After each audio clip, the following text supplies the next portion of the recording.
আমার আমি তোমার এই আশা করে।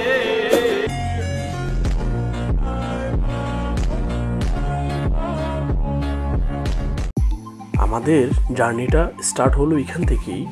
যদিও আমি ঢাকা থেকে এসেছি, তবে ভিডিও চালু করেছি ফেনী পার হওয়ার পরে।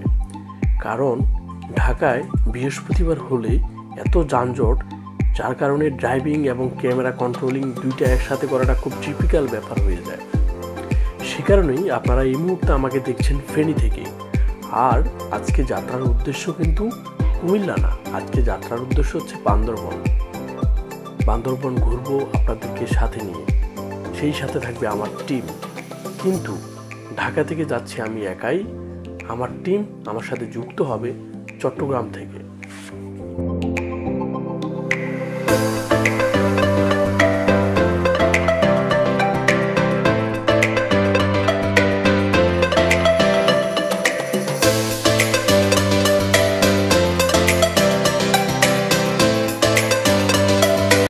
আপনাদের সাথে এখন বেশি কথা না বলে একবারে কথা বলবো বান্দরবন গিয়ে।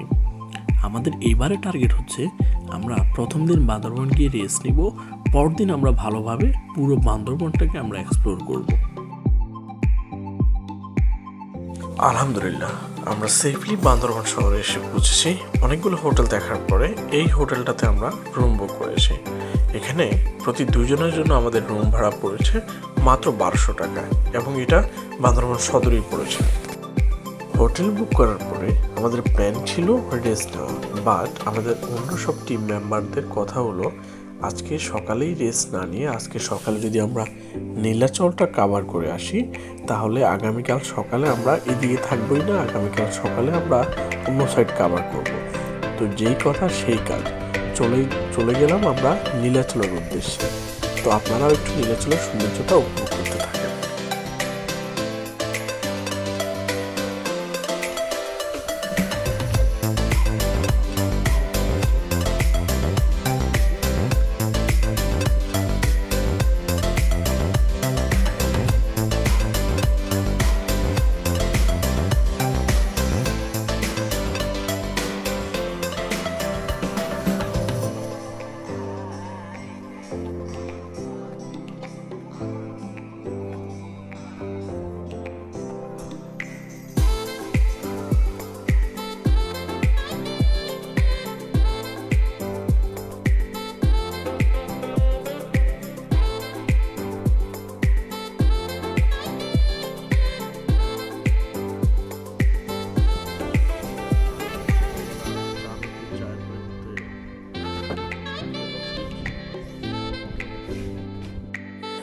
নীলাচল ঘুরে আসার পরে আমরা অনেক লম্বা সময় নিয়ে রেস্ট নিয়েছি।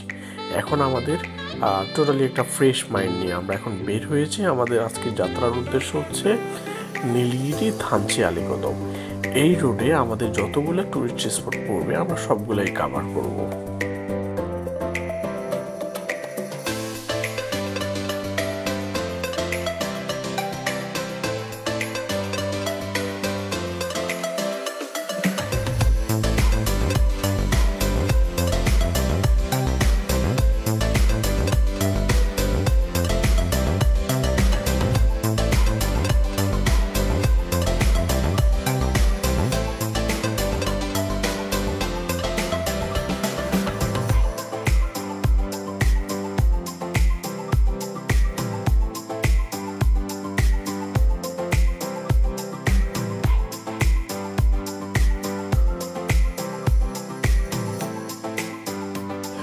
যাত্রার এই পর্যায়ে আমরা চলে এসেছি চিম্বুক পাহাড়।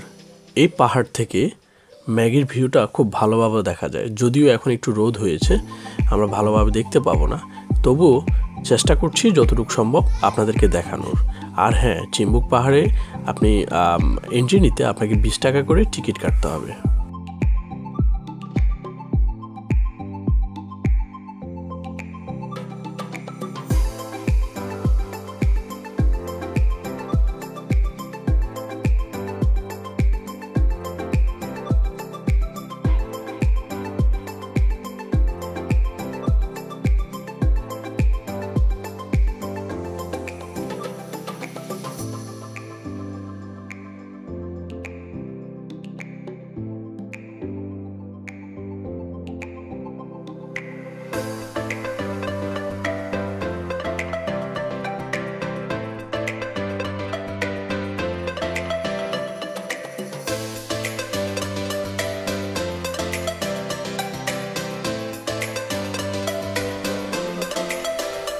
কেজি এবং পিস নিলে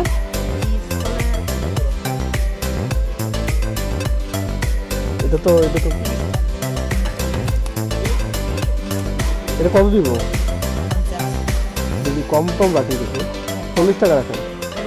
হ্যাঁ কেটে দাও। এটা ভালো মিষ্টি হবে তো? ঠিক আছে কেটে দাও। সব তো আপনারাই মালিক, আপনাদেরই গাছ মনে হচ্ছে তো।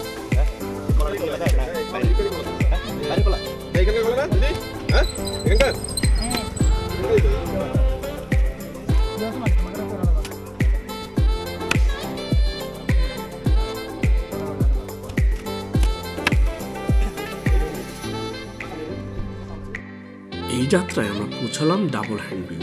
এই জায়গাটা বাইকারদের অনেক পছন্দের একটা জায়গা। এক সময় ছিল বাইকাররা এই ডাবল হ্যান্ড ভিউতে বাইক নিয়ে উঠে যেতে পারতো, বাট এখন সেখানে হচ্ছে ডিভাইডার দেওয়া, তারপর স্টেয়ার সিস্টেম করানো, সে কারণে সরাসরি বাইক নিয়ে উঠতে পারে না। এটা আসলে একটা বদ অভ্যাস। যাক, আপনারা ডাবল হ্যান্ড ভিউর আসলে সৌন্দর্যটা দেখেন একটু।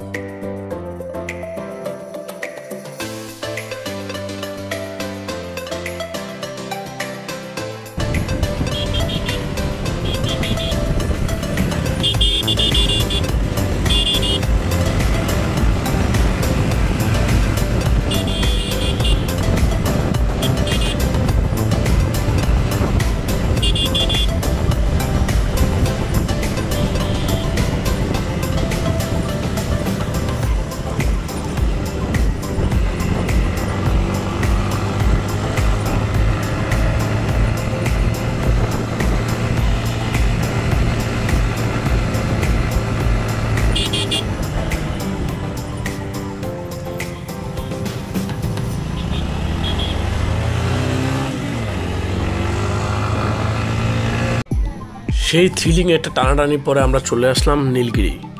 এই নীলগিরির সৌন্দর্য আসলে মুখে বলা সম্ভব না। আপনারা যদি নিজের চোখে এটা না দেখেন তাহলে আমি কখনই আসলে এটা আপনাদেরকে বোঝাতে পারবো না। চলুন আমার ক্যামেরা অ্যাঙ্গেল থেকে যতটুকু দেখা যায় আপনাদেরকে ততটুকু দেখাই।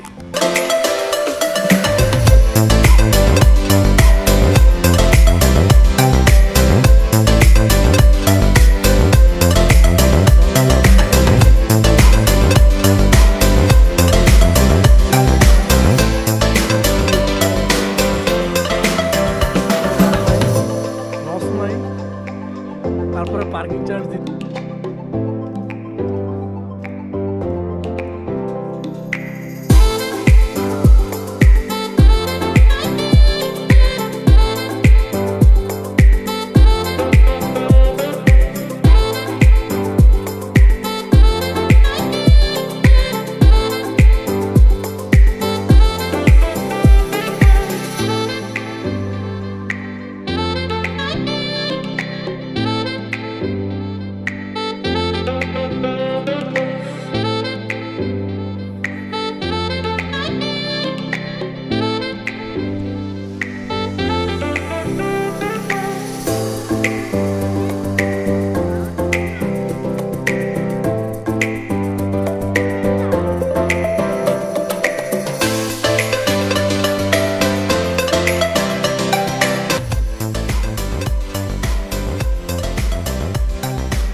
শ্রোতা বন্ধুরা, এই ছিল আমাদের এই পর্বে আমরা নীলগিরি পর্যন্ত স্টপ রাখলাম, কারণ আমি যদি এখানে আলীকদম এবং থানচি পর্বটা অ্যাড করি ভিডিওটা অনেক লেন্দি হয়ে যাবে।